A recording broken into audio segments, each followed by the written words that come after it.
Azure Striker Gunvolt 3 is a 2D action platformer where you play as Kirin. Wait, who? Is this even the same series? Anyway, Kirin is a melee user, but the gimmick is that you throw one or more talismans at enemies to tag them. Once tagged, you use the arc change, where she shreds through enemies while skillfully navigating platforms. Oh, and you can jump again after using the arc chain, which is actually really cool. Kirin can also deflect projectiles, so that's fun too. Then there are image pulses, which are randomized passive and active abilities. To be honest, I mainly just use the passive ones in my playthrough. The level designs are great. They're specifically built around Kirin's arc chain and feel satisfying to move through. The characters are peak anime, no complaints there. I really do find the gameplay to be fun and enjoyable. Now, let's talk about the story. You'd think a game titled Azure Striker Gunvolt 3 would be about you actually playing as Gunvolt, right? Well, wrong. This is Kirin's fucking game. This is Kirin's fucking story. Why in Lumen's name is this called Azure Striker Gunvolt 3? You'd think with that title, you'd actually be able to play as the guy on the game's title. Well, technically, you can, for a limited amount of time. Kirin can switch to Gunvolt, and he's the most overpowered character in the game. It's almost boring. You think this version of Gunvolt would be a post-game unlock, but no. Fuck,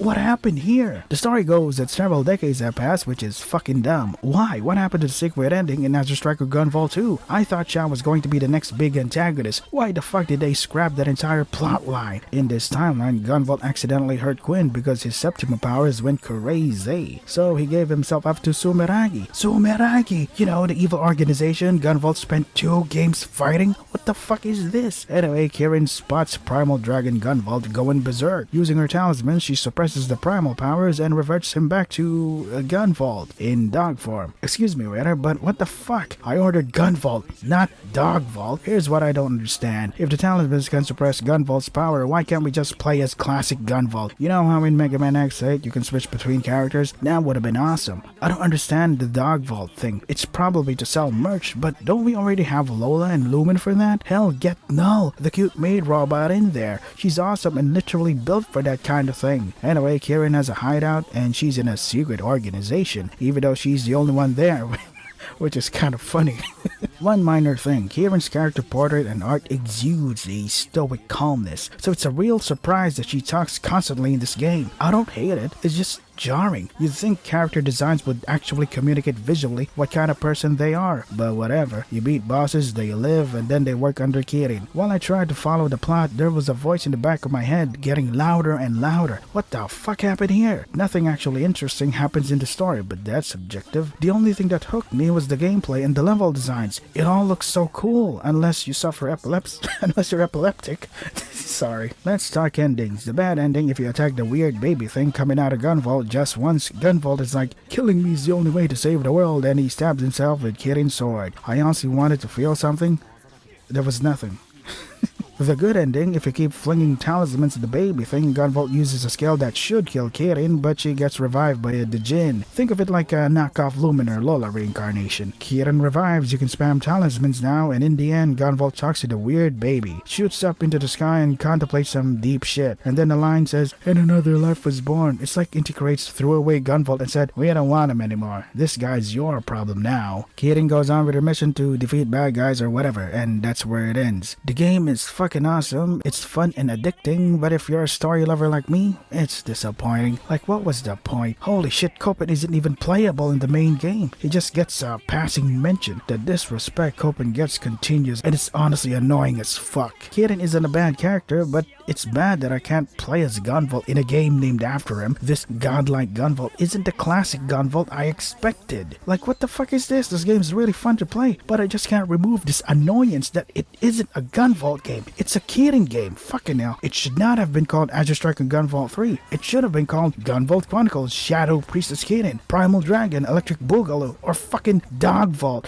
Bark of the Apocalypse. Was Integrates not confident enough to release this game as it is? Did they just slap Gunvolt's name on it because they were scared no one would buy it otherwise? The story is so ass, but at least the visuals, the great design, and the gameplay make up for it. You just have to be able to detach yourself from the characters you were so invested in from the beginning, which is, as you can see, very hard for me to do. And what the fuck is this shit? Do the devs think that Gunvolt is old enough to nostalgia bait? Speaking of nostalgia bait, the image pulses are mocking me. There are images of previous characters reduced to some gotcha shit. Like, excuse me, I'm playing a fucking game on a laptop, not on my mobile phone. What's this gotcha shit? Why is this here? Like, wow, Copen's here in different poses. Can I actually play him?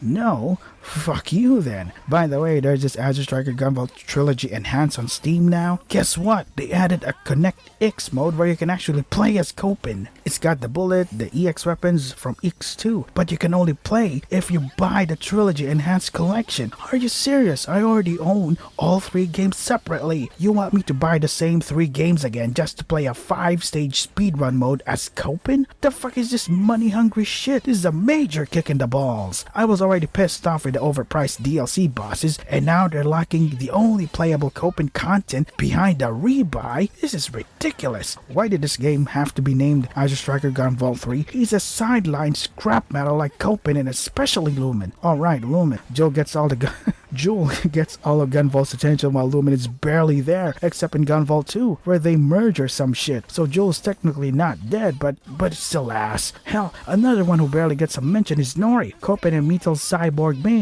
Fun fact, in an audio drama when Asimov incapacitated Copen, Nori arrived, deflected Asimov's attack, and ran away with Copen. Asimov noted that he has to watch out for that one. Like, that shit is so fucking cool, man. Sorry, I got off track. But I have to get this out, man. Nori is even connected to this demon called Corona, alluding to Corona actually being a younger Nori. But that's more lore drop than you can handle right now. Corona appears in Clockwork Daydream. She's the one who turns Lola into a human so she can date Copen for a day, which is actually wholesome as all fuck. Like, why Kirin? If Integrates wanted a melee user, why not Blade? She's right fucking there, man. Blade could have fulfilled the role of suppressing Gunvolt Septima going primal, since Blade literally was made to be the next Gunvolt. Like, I know Blade was made in the X timeline where the bad ending takes place, but this one could take place in a different timeline. Don't just introduce cool characters and just toss them in the scrapyard. God damn it, I don't know what to say anymore. This game's great. The story is so ass. Well, there's a Gunvolt rhythm game too. Gunvolt Records Side Chronicle, and even that is fucking ass. Why do I have to pay for songs that I already know from the previous games just to actually play them? What is wrong with this development team? It's like they're charging me to piss in the toilet. Integrates a fucking hole in my wallet is more like it. I'm done. I'm going back to play the previous games. At least there the characters I love actually exist and I don't need a gacha pull to see them.